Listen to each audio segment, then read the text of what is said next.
My name is Jonathan Edwards. I am the Chief Operating Officer of CyberWarrior and responsible for the day-to-day operations of our overall academy, not just the boot camp, but the academy, the learning platform, and all things in between.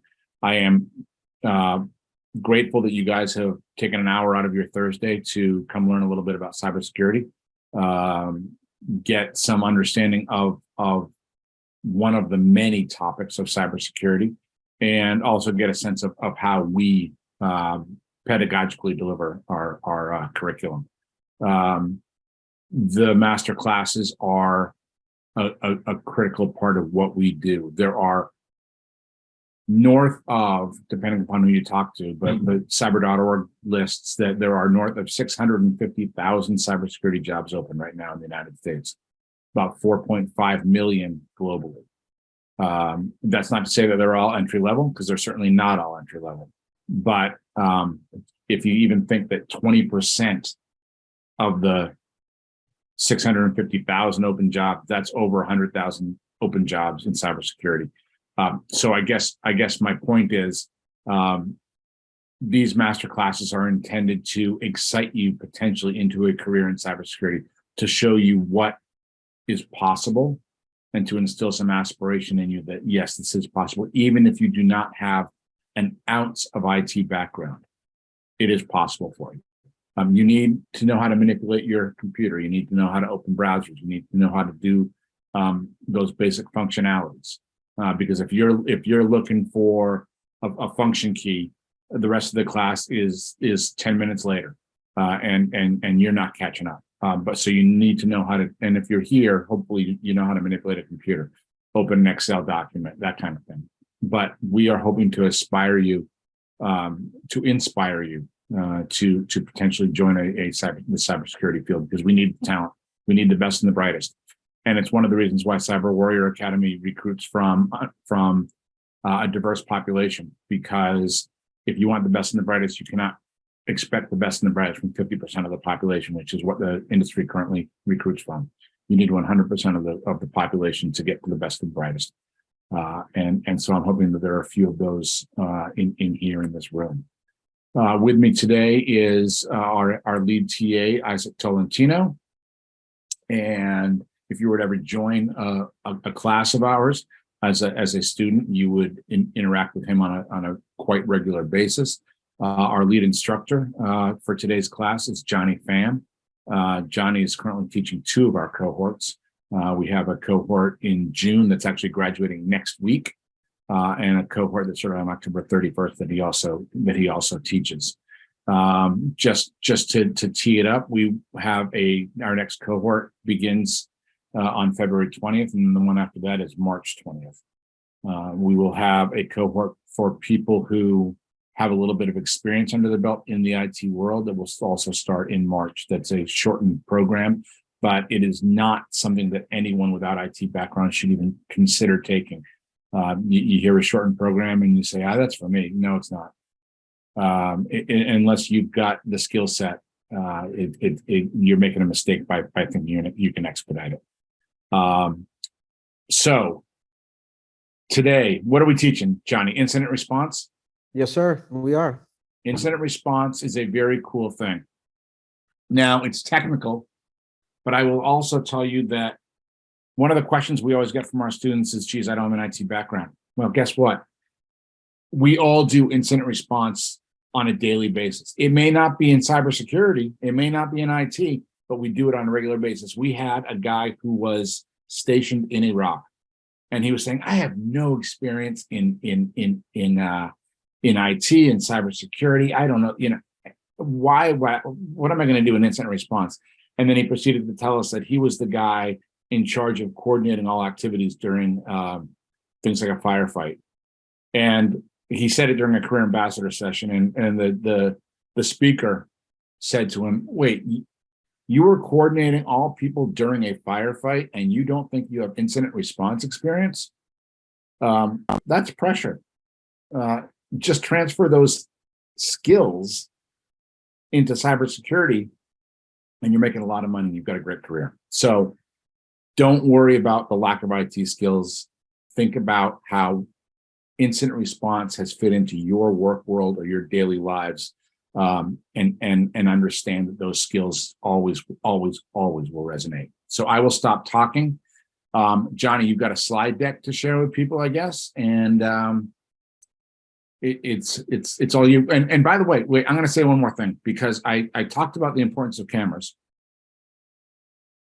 and we've got a lot of people on this call, and the vast majority of them are nowhere near a camera. So I admit it, I will assume sometimes that if people aren't on their cameras, guess what? They're not even at their desk. You do not learn as much if you're not on your camera. Ask any high school or college student who experienced COVID, and they will tell you, when I was not on my camera, I was not paying the kind of attention I should have paid had I been on my camera. I will also tell you that there's not a company out there who will interview you and allow you to not be on your camera. It just doesn't work out that way. Hello, how are you? They are not going to interview you. And in a remote meeting, you are not going to be able to say, yeah, I don't feel like being on my camera today. So trust us. Strategically, we know what we're doing. I will be the first to admit, I think you're crazy not to be on your camera. And if that frustrates you or angers you, well, my job is to get people into cybersecurity and get them good at what they do. And we know what we're doing. So anyway, Johnny, it's all yours. Take it away. Thank you, sir. Welcome, everybody. Good to see a lot of faces here. That's fantastic. And I see, when I say faces, it's like the participation here. So thanks for taking the time again, like Mr. Edwards said.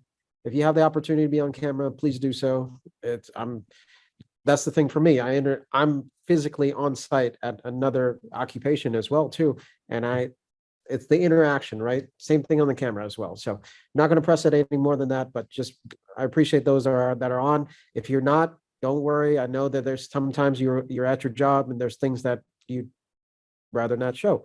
So I get it.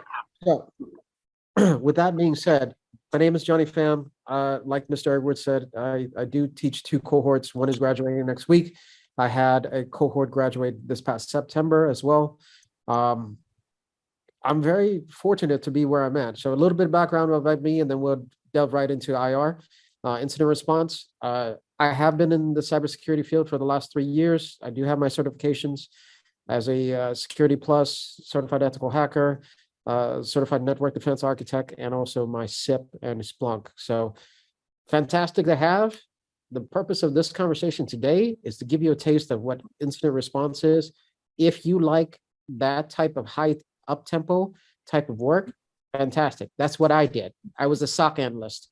That's not represented in my LinkedIn profile, but I was a SOC analyst for a banking institution. And it was pretty high intensity. There's other parts of the business as well too, not only incident response, security researching, security analyst itself, and also other support roles that you will walk into and develop into leaders. So the reason why you're here is that you want to make a career change. The reason why you're here is that you guys are leaders. So I believe that every one of you will do well. And I'm not saying this to get people into the curriculum. I'm saying this, you made a choice to be here. So thank you for that. And, really hats off to you on that. Today, specifically, we're looking at IR, incident response. Pardon if I use a little bit of acronyms. I'm a military vet still serving on the reservist side. And I use a lot of acronyms. So if there's any point in time that you say, Johnny, slow down, use something else. Host and disabled participant screen sharing. I don't have the opportunity to share that. All right, let me change that for you. I apologize. No worries, sir. You are now a co-host, Johnny. Copy, sir. Thank you.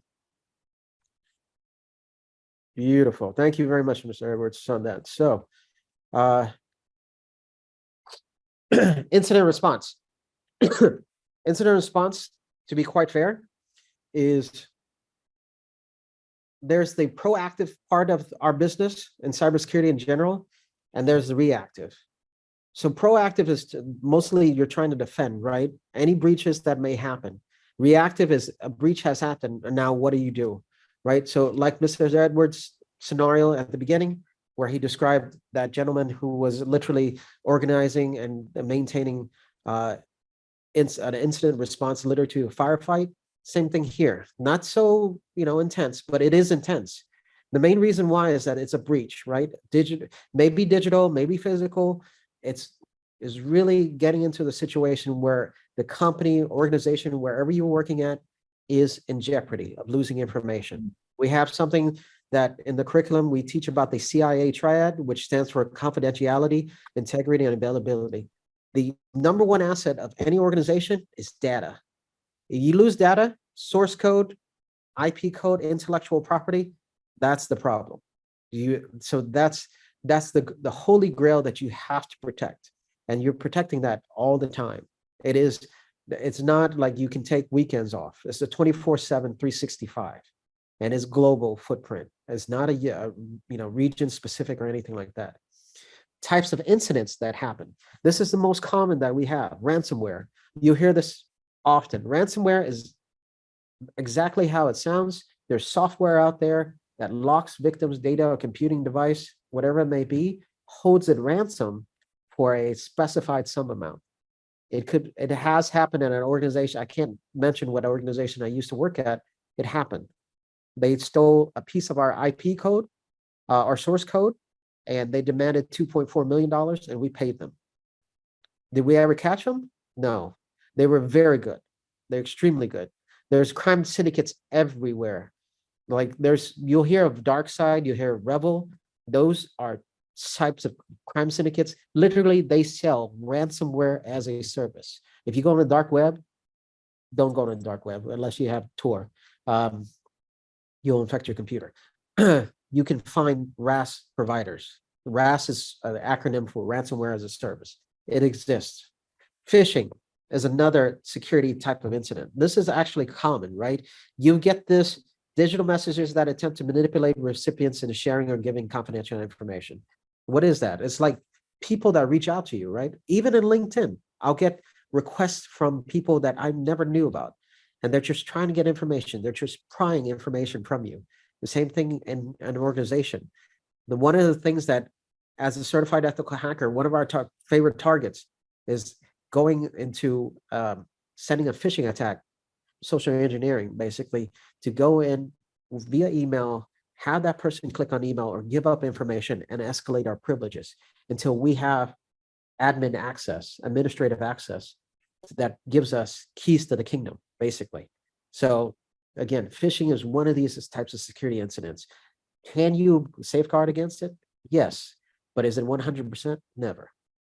It takes a lot between the software componentry side, hardware side, and also training.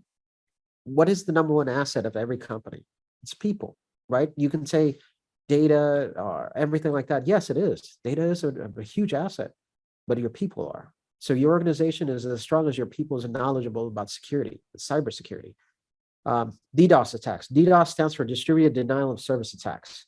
This is an attack. Basically, it's a botnet type of attack. Controls via remote, of course, controls the number of computers and used to overload the network. Denial of service is exactly what it is. You basically do a attack that is executed by bots. That bot weighs down the speed and efficiency of your network, and that allows hackers on the other side to go into when you're most vulnerable, right? When the system's down, there's issues and nobody's paying attention. Everybody's really pushing, rushing to get the system back into operating procedure. They're not really paying attention to the back doors, all these other targets that the hackers look for. So this is my world. I work in supply chain attacks, and supply chain does not necessarily mean exactly what it is. Supply chain attacks, yes, they are relatable to vendors, that suppliers that provide you services or types of anything, right? They integrate to your system via payment, whatever it may be. You're only as strong as your supplier network. So supply chain attacks could be both sides, not only the vendor side, but also what we call the software development lifecycle. There's supply chain attacks as the developers develop code, manipulate code, or enhanced code. They send it down the pipeline for aggregation. And during that process, where everybody's grouping up, where this particular tool is grouping up the information, a hacker can go in, input malicious code in that repository, and that repository will be pushed into production. And during production, it will lay dormant. It's literally a bomb. As soon as it's in production and it gets deployed, the customer clicks on or something that activates that particular malicious code, the system's all infiltrated. This is definitely the next evolution of attacks. It starts literally at the code stage at this point in time. It's that prevalent. Internal threats, types of threats that can be to two factors: employees, negligent. I mentioned this before, negligent users. Negligent doesn't mean they're belligerent or they are just not aware or taking care of the organization. They're just not aware, right? Training is a huge part of it. Employees you have disgruntled employees. As you can see in the world today, we have in the macroeconomic climate, there's a lot of layoffs. There's a lot of tech layoffs. Those tech layoffs are not relatable to our field, particularly, right? Sales, marketing is usually what happens between these layoffs. But we have a lot of disgruntled employees that steal information, that download information before they leave, or they will sell secrets. Have I worked at an organization that had an internal threat? Yes. This guy knew he was about to be laid off, and overnight he downloaded massive amounts of information that was very sensitive.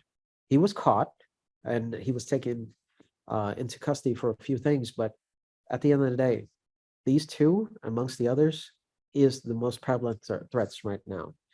Hey, Johnny, let me jump in here for a second. Sure. Because I want to give a real world scenario on the, go back a slide for a second. Yes, sir.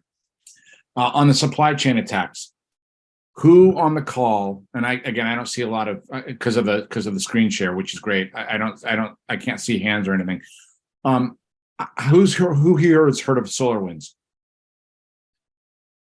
The SolarWinds attack that happened 4 years ago, 5 years ago, something like that now? Oh, yeah.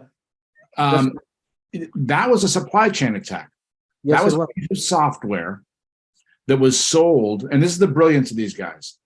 That software was sold at X amount of time, and it was installed. These guys had patience.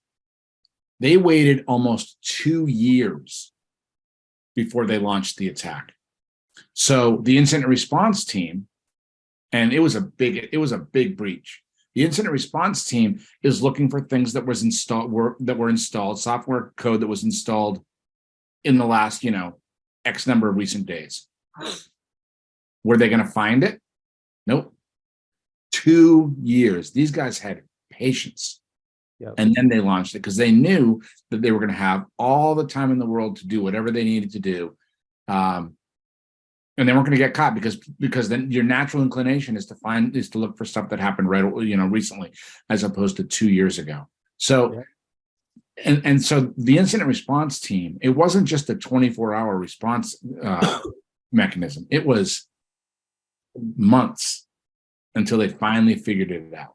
That's what's cool about incident response, and it's a big deal. So I just wanted to. Johnny, give people a real life scenario of that's fantastic. That's the SolarWinds one, like Mr. Edwards said as well too. 18,000 customers were affected. I worked at an organization in my past when that happened. It was March 26th, I think it was 2020, and it tainted the company's reputation to this day. Like if you hear SolarWinds, you don't really want to use their software. We literally.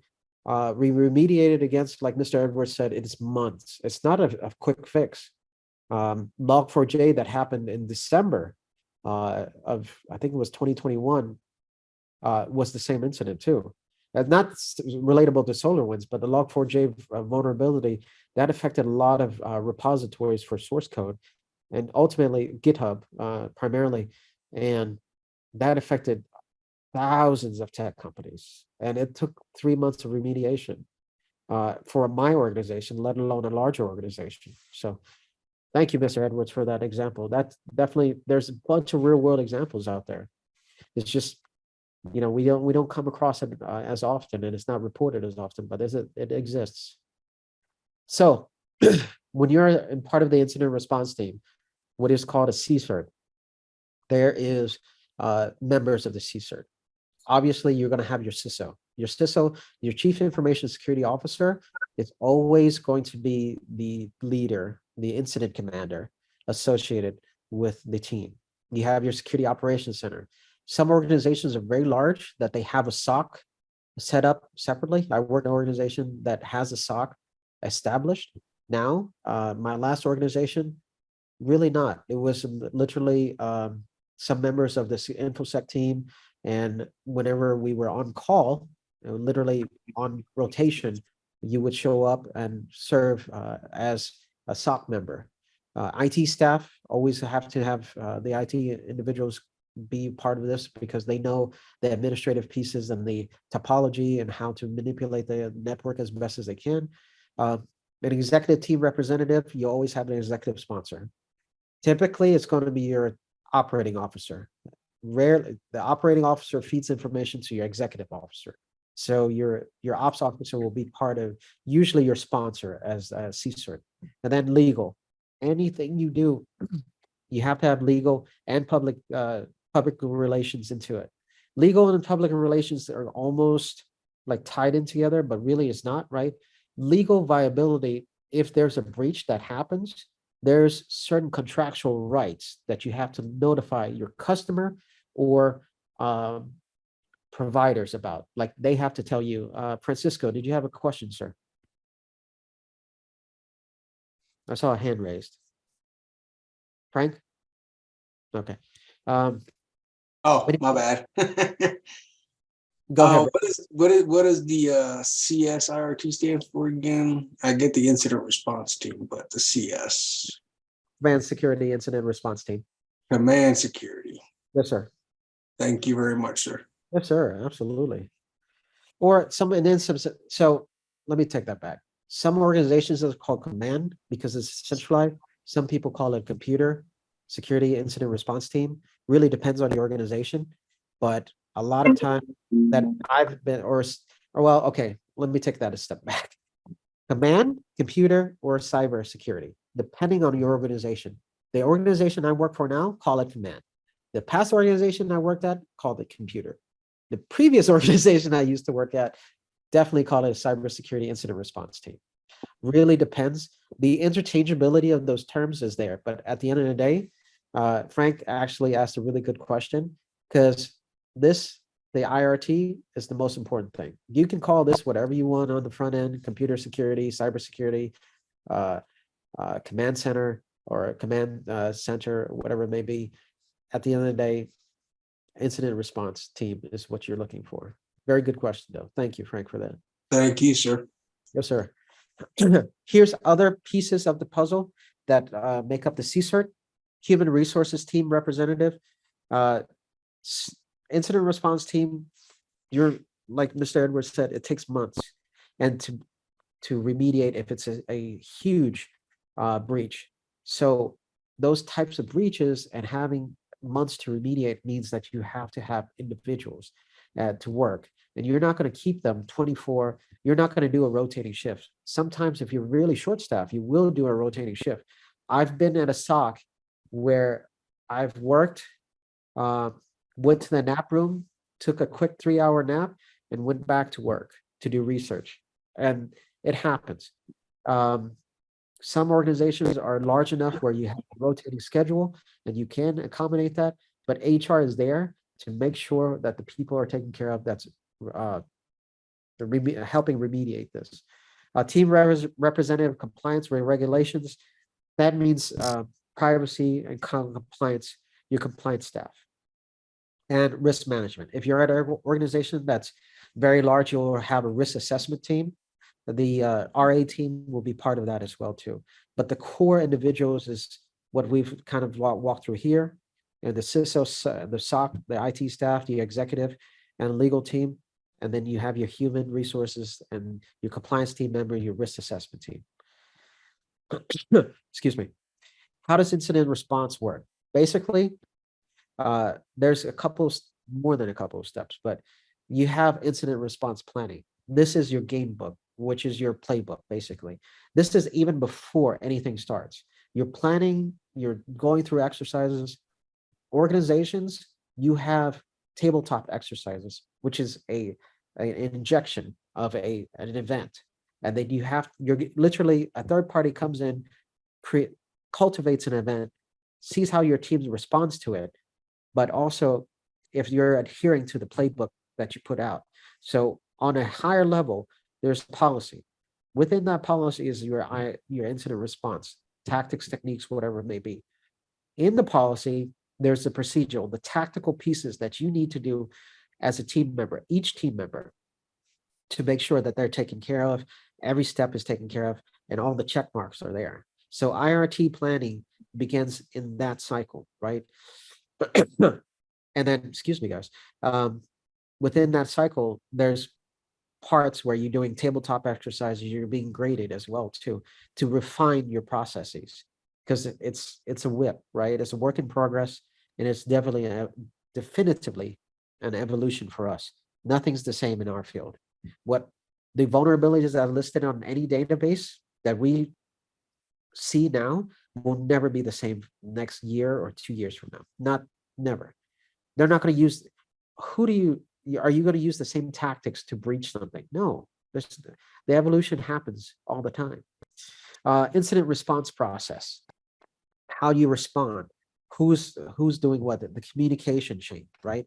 Just like how if there's a fire, if there's I hate to use this type of scenario, but if there's a hostage situation, how do you respond? What does the commander do? Who do they contact? Who's first on tap, and who's leading, right? So having that process well defined. Planning itself is guided by the plan, is guided by a structured plan, right? The response is very, very concise in many instances, and like almost to the granular of everything. So within the incident response, you have functionality, response of the members of the team. So their specific roles. Everybody has a role. Somebody has some crossover. All of the roles have some bleed over, crossover into other roles. Researcher might help on the analyst side. The SOC manager might have a rotator that comes in. The senior analyst might step in as the SOC manager. Just saying, right? If really in large organizations that doesn't happen. Smaller organizations, it is, because you have very constrained resources. You have your security solutions. What in your particular arsenal you have that you can use to remediate against this? The different tools you have. A business continuity plan. This I want to call out tremendously, because a BCP is the most critical piece in any organization.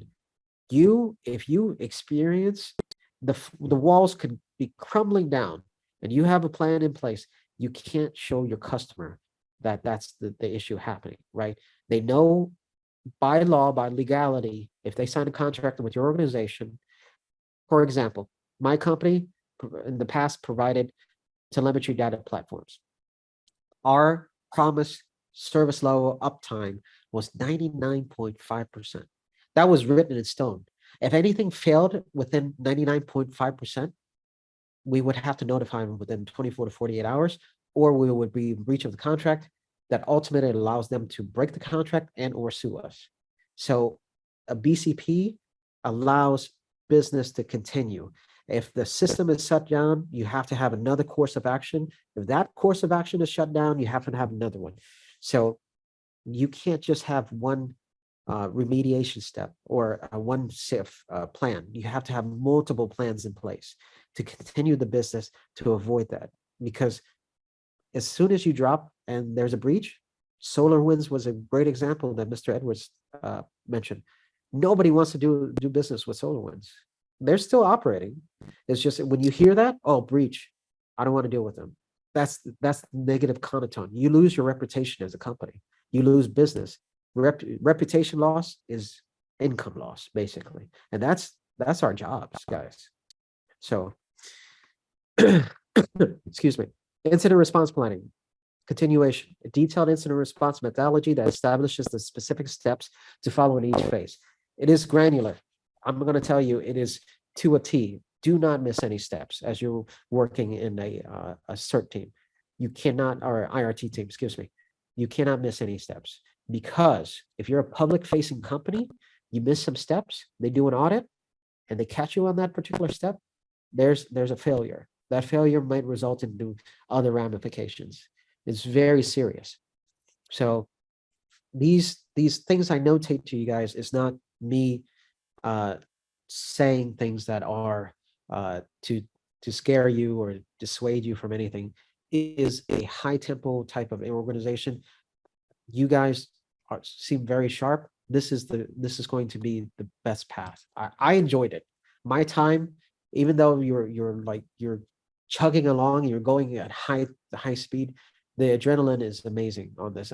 Maybe I'm an adrenaline junkie. I have no idea, but you learn so much in a very short amount of time. You become very proficient in what you do when you're a CERT member. Communication plan to inform company leaders, employees, a comms plan, communication plan, sorry. All comms plans need to be reviewed by legal and blessed by public relations before it's released. And if you're a public company, definitively you have to do it. And then the most critical piece right here, if you're a public facing company and you have audit procedures in place, instructions for documenting, gathering information, and incident documentation for subsequent review. This is not only for your stakeholders. If they ask for, well, how did you remediate this? How did you take care of this? But also the last point, subsequent review. After every incident, after we remediate every incident and everything's put to bed, is really not put to bed, right?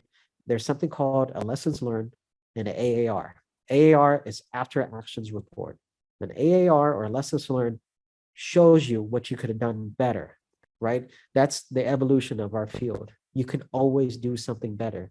It's not stagnant, guys. It's not static at all. It's very dynamic. It's very fun. I'm going to tell you that, because yes, it's stressful. Yes, there's days that you're like, wow, that's a lot. But also, like, the evolution of this particular field is amazing to see.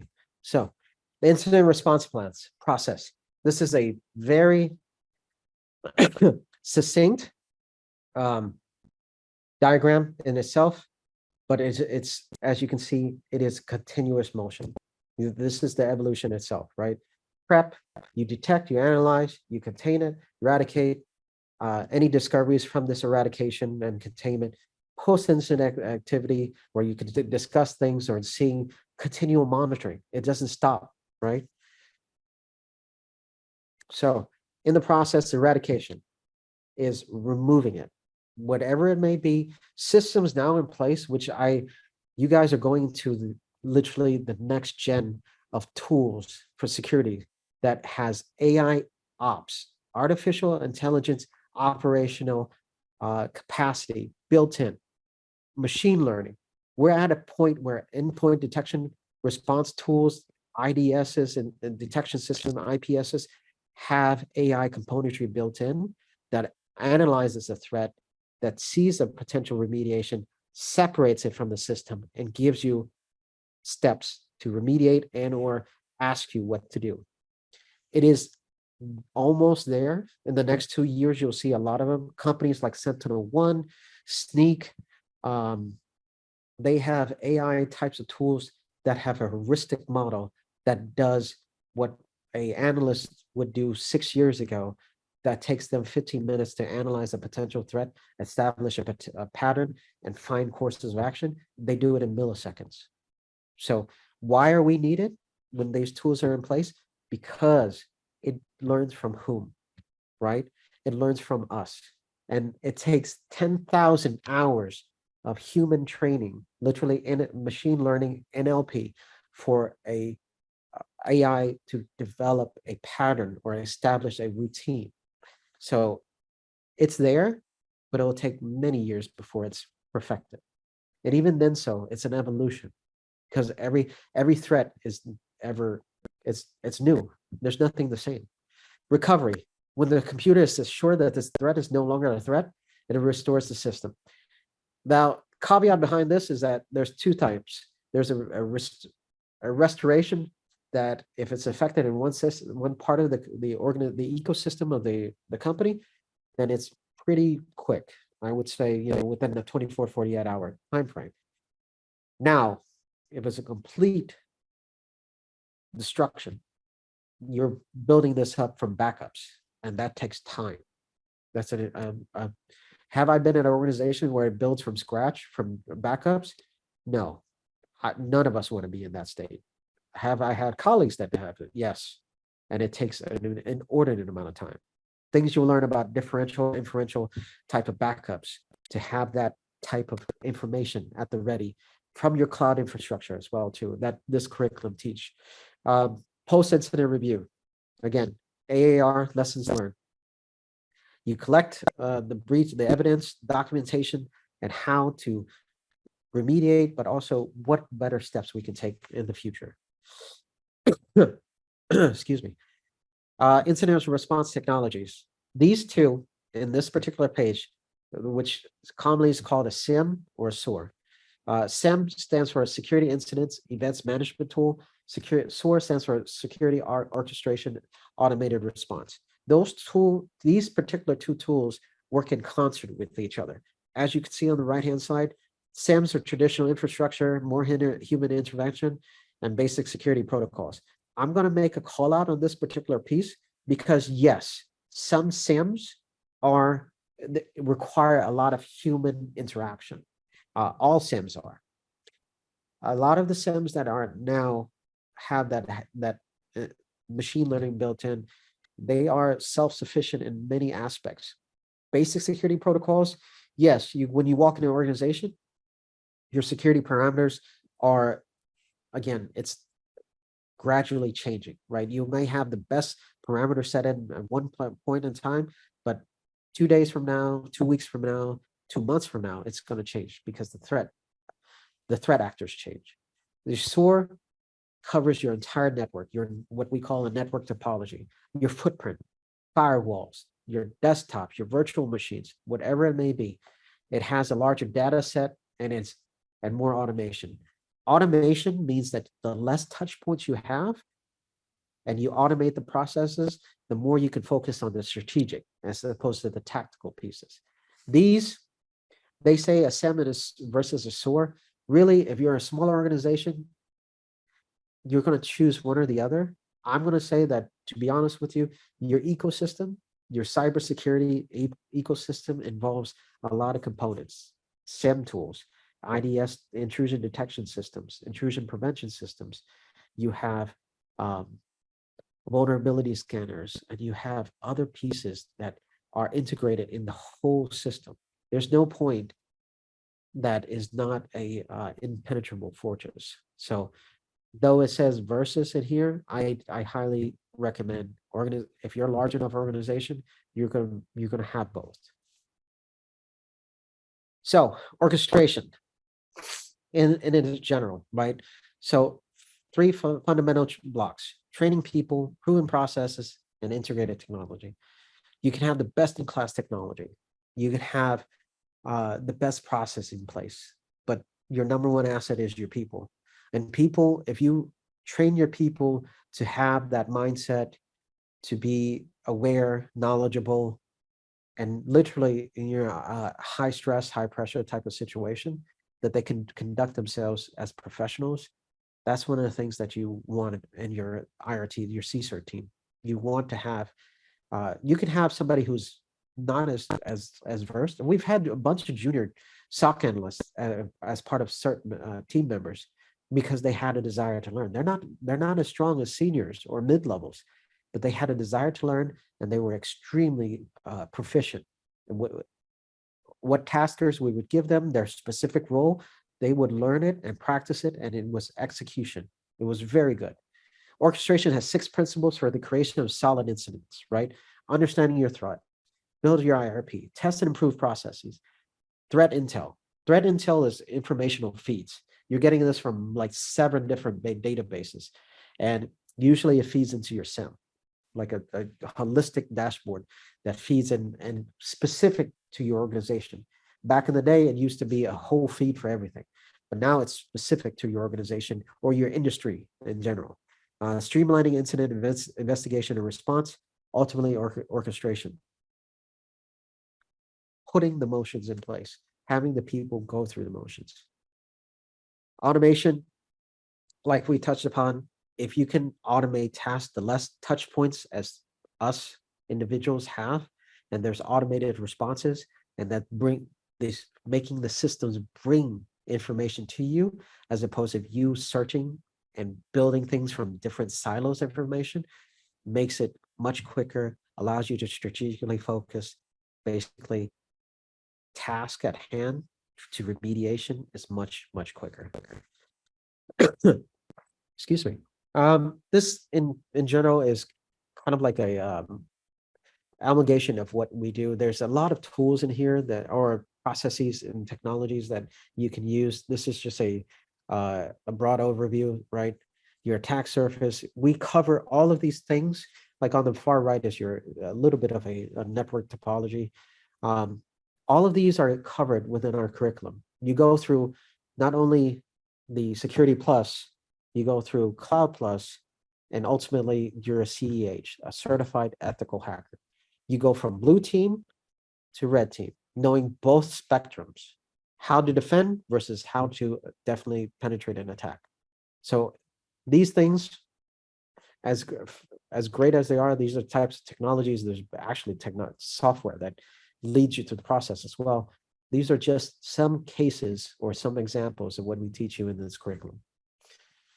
And ladies and gentlemen, that is incident response team, planning and procedure itself. So I see some comments. Joshua Davis, 100%. Log4j was a huge pain. Feel you on that. I saw that. Good comments. Great comments, guys. All right. Quick question. Yes, sir. Go ahead, please. You said there's a response team, right? Yes, sir. And they're always planning. Yes, sir. However, how do you like if most of these attacks are new, how do you properly prepare for them? Is it just based off of previous history that creates the preparing, or because like let's face it, that SolarWind one, nobody saw that crap coming. Yeah, but that was actually the precursor. And Frank, thank you for that. That's actually, Frank asked a really good question, right? Is the two is attacks ever the same? No, they're not, because again, Frank is asking a really good question on that, and Frank actually is part of my October 31st cohort. He's one of my star students, by the way. So thank you, Frank. No two attacks are the same. The evolution continues, right? How do you prepare for something that's unseen or like you don't know?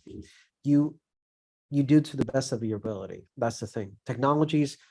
The technology that's out there now that allows us to have that componentry of artificial intelligence built in to help us move quicker, because the threat actors, the hackers, these crime syndicates, they have tools. They have amazing tools. They're very good tools. They're way advanced than what do we have. It's an arms race, right? Because I use that often in my classes, is that we're always like a couple steps behind. But the level playing field, to make it level, is definitely NLP, machine learning. Because if we can take out those tedious tasks, we're up in par with them. Because they may have a huge network of 200 plus members or thousands of members, but that's the thing. If you use machine learning, you use that component of AI to level the playing field, that makes it quicker. Quicker response times mean quicker eradication, and definitely identifiable threats. So fantastic question, Frank, on that. Yeah, I had to ask because I guess the best other way to describe it is kind of like, how do you prepare for the flu if it's constantly changing? Yeah, that's the thing. So that's just like the flu, right? Every year it changes. We get a vaccine. We hope that vaccine doesn't work. I mean, does work, sorry. Yeah. Does work, and it alleviates that. So again, that's actually a good analogy, Frank, is like yes, you know the threat is there. The flu will always be there, right? Just like these threats. And you're trying, you hope this next type of technology or this vaccine will help remediate it or lessen the damage. There's no perfect solution. If there was Yeah, a, that and makes it- a lot of sense then. That yeah. makes a whole lot of sense because it's No, like that's a really good. I should use that in class, man. That's well, really because they tell you, get the shot anyways, because yeah. protection is better than none. Yes, sir. And by the way, it's why cybersecurity, much like being a doctor, it is about lifelong learning. If you don't embrace lifelong learning, you're going to be left in the dust. If you embrace lifelong learning, your career trajectory is going to climb so fast because you're going to be ahead of the curve. You're going to anticipate future breaches and threats, and you're going to be a lot more valuable to whatever team, not just your current team, but you're going to be known, and you're going to have headhunters calling you, every 6 months saying, "Hey, come join this team, and you're going to earn $50,000 more a year than you were before." And Yep. it's kind of stupid money that they start to offer you, but it is about lifelong learning, and that's actually exciting. It's not doing the same thing every day. You'll never be bored in cybersecurity. I want to make sure we have time. We do questions, but I also want to do our Kahoot, which gives students another example of how we teach, how we motivate, how we help you guys assess how well you're doing, where you need to continue to work. If you don't do prep work, if you don't do homework, if you don't understand what you're good at and where you need to what you need to work on, you're gonna struggle. There's no question you're gonna struggle. And the Kahoot allows you to really understand what it takes. And it's kind of fun too. It really is kind of fun. So Isaac, do you want to run people through the Kahoot? And please, I encourage you to do the Kahoot. There's nothing making you guys do it, but understand what learning cybersecurity is all about. That's why you're here. You're not here to just watch. You're here to understand and get motivated. And maybe after this in the Kahoot, you say, "This is not for me at all. Oh my God, kill me now." But you might say, "This is outstanding. I've seen some comments. This is outstanding. This is fun. This is interesting. This is what I want to do." So do the Kahoot. Don't be shy. Isaac, it's all you. I lose all the Kahoots, just FYI, but they are a lot of fun. Gotta throw that out there. He's being For sure. modest. Frank actually kills it. He's very close majority of the time. So that's the poker face in him he's trying to dissuade you. Guys, join the Kahoot. Mr. Isaac is a superstar and he makes it extremely fun. They are extremely Oh. good, just FYI. Oh man, those guys, those are the legends. I'm just a learner here. All right, guys, nice to meet you all. So as you heard from Jonathan, this is Isaac, and this is my favorite part. I'm sorry that I get to do the fun part for the others, but this is what I enjoy. So, we're gonna do a Kahoots. However, if you don't know what Kahoot is, do something for me, what I'll explain to you. So there's two ways into accessing it, and it's by accessing actually the website, doing Kahoot, as I just put it on the chat, on the Zoom chat, so you can access it like that by just typing in your browser kahoot.ed, and it will ask you for a code in which you're going to see it right now, or you can actually download the app Kahoot. It is, I think it's also for App Store, so you'll be able to see it both App Store and Google Play. So just search it by Kahoot, just as you can see it on the chat, you'll be able to see it. Now, while you're doing that, what a Kahoot is? A Kahoot is just kind of a platform that what makes you do a quiz, but in a fun way, because we are all going to play together. Well, not me, because I'll be sharing, but you guys are going to be playing together based on the lesson that Johnny tremendously did it right? So there's 5 questions because we're going to take it easy on you today. It's just the first one. So there's going to be 5 questions. And the idea is that the faster you answer the correct question, the more points you get.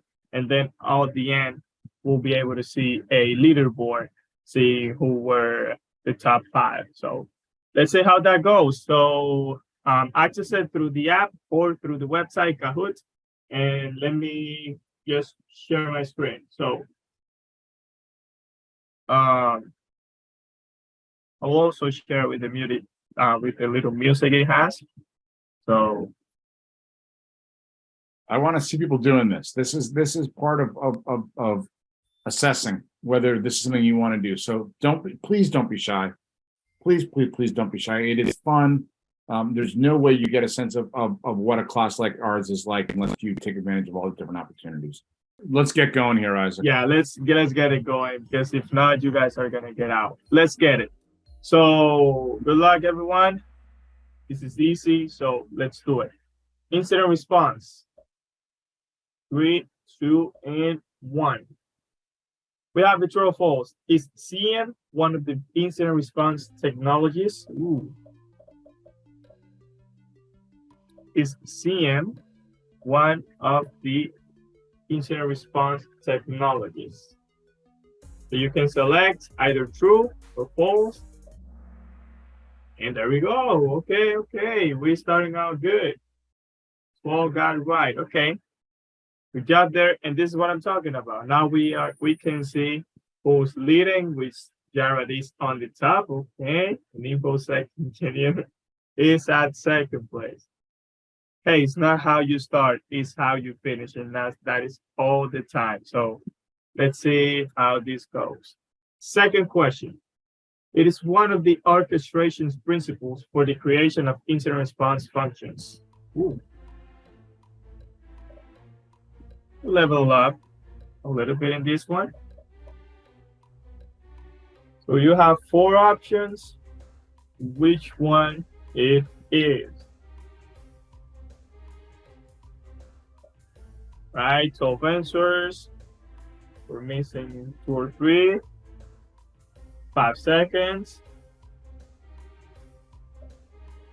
There you go. And boom. Oh, actually the majority went to recovery, but actually recovery is not on those principles. One of them is this one, test and improve. And that's very, very, very vital when we're talking in incident response. Test and improve. Oh yeah. Let's see how this scoreboard went. Okay, Jared is not missing. We have BS, InfoSec, and RA. Okay. Right, 3 or 5. It is an incident that can occur in an organization through malicious software to block data from it. What is this? I don't know for sure. Some of you might have known this one from the past. So what are we talking about? There you go. Ransomware.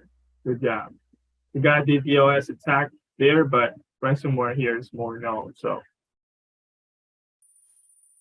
all right. Oh, Michael M is getting up there. Okay. 2 more questions. Is the CISO one of the members of the incident response team? God, that was fast. Not even 5 seconds. Of course it is. There you go. True. This is the tricky part. So it's a closed scoreboard, and this is the last question. So this one will say it all. 5. It is one of the most used technologies in incident response. A good one to finish this out. In the presentation, Johnny was talking a lot about it. There you go, SOAR. So let's see who were the top 5. In the 3rd spot, we have Jared. Congratulations, man. The second, we got Spencer. Then the first one, 5 out of 5, is the man Michael. And we have 4th and 5th, SM and Enoch. But Congratulations. You can see how fun Kahoots are. And we do them all the time in class. So All right. Hey, you guys, I do hope that was fun. And if you were not doing well, do not stress about that. What I should have done was wait, who's Michael on this call? Michael, you're killing me because you did really well and you're not on camera. So, but anyway, you guys, this is an example of what we do to make you guys not just a success in the classroom, but to make you a success when you are applying for positions and ultimately to do well in that job. That's our goal. Yeah, we train, but training is a necessary evil to being successful in a cybersecurity career. The income is, again, it's kind of stupid income where you can get to. You know, it's good money out of the gate, but if you're good at what you do, it's just kind of silly. But it is what it is. Does anybody have any questions about cybersecurity or about what we do at CyberWarrior Academy to get you guys prepped?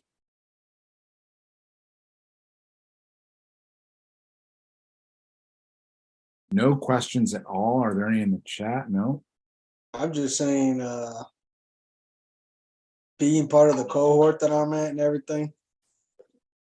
If you're still thinking about joining, I would definitely highly consider it. It's I've done so much. I've gotten so much learning, and it's just amazing the possibilities that are out there. So if you have not joined, I highly recommend that you do if this is something that you're interested in. Thanks. And by the way, Frank, trust me when I say nobody recruited him to be here. He's just here because he wants to learn. Again, it's lifelong learning. There's a question from Ari. Ari, we are always looking for people. Our program is designed for people who want to take a full 28 weeks. There is also in March going to be an accelerated advanced class. It is going to be a 10-week class that, again, in 28 weeks, you drink through a fire hose. In 10 weeks, you drink through 2 fire hoses at the same time. It is for people who have some decent experience in IT as a systems administrator or as a network person. Who really has some foundational skills, so they're going to pick up the cybersecurity skills even more quickly and efficiently. So we are always looking for people in our programs. If you want to have conversations about our program with anyone in our admission staff, please reach out to us. They are happy to help you and advise you and guide you. But the program is designed for anyone and everyone. The majority of the people are going to want to take that 28 weeks. 28 weeks, I know sounds like a long time. It is 5:30 to 9:30, Monday through Friday. Friday is somewhat optional. It's a review day, although we're going to start to implement soft professional skills on that day as well for interviewing, for how to interact in a workplace. I'm a big believer in even in remote work, walking meetings, and you got to learn how to do those. So it's a lot. 28 weeks it's just north of 6 months, but it's amazing how quickly it goes. I was amazed just this morning. I was saying, God, it's already the middle of January. It just, time flies. And so please reach out to us if you have questions, but it would be great to have you guys involved. Yeah, I didn't get recruited here, but I will say one thing. I have zero experience when it comes to this, but the course is broken down in such a manner that it's like, it'll seem kind of weird for the first, couple months because it's a lot of basic stuff, but there's a lot of stuff even within that basic stuff. I mean, it's designed for people who have no experience whatsoever. So just think about it that way. If you think you know it, I know a guy who came to our organization with some experience, and he ate up the review. He's just like, God, I'm remembering stuff that I learned. It's sort of like, you forget stuff and you want to remember, and it's going to help you learn the cybersecurity stuff. And sometimes it's going to be hard. And you have to have your coping skills right in your front pocket, because sometimes you're going to say, God, I didn't understand this at all. I don't like it. This stinks. And you're saying that because it's hard. It's sort of like taking 100 ground balls at third base, and one day, for whatever reason, you threw 20 of them over the first baseman's head in practice, and you're like, I stink at this. I want to go home. That's when you got to do 100 more ground balls. And it's not fun sometimes, but it's not supposed to be fun. I guarantee you, people and it's not a great analogy maybe, but if anyone thinks that somebody who's at Harvard Law School doesn't have some bad days and says, what am I doing here? Of course they do, but you're supposed to. So we need people in this field. We need women in this field. We need persons of color in this field. We need veterans in this field. We need diversity in this field. And if you're not diverse, that's okay. We need you too. But we need everybody. Okay. All right. Thanks, everybody. Enjoyed it very much. Have a wonderful rest of your day.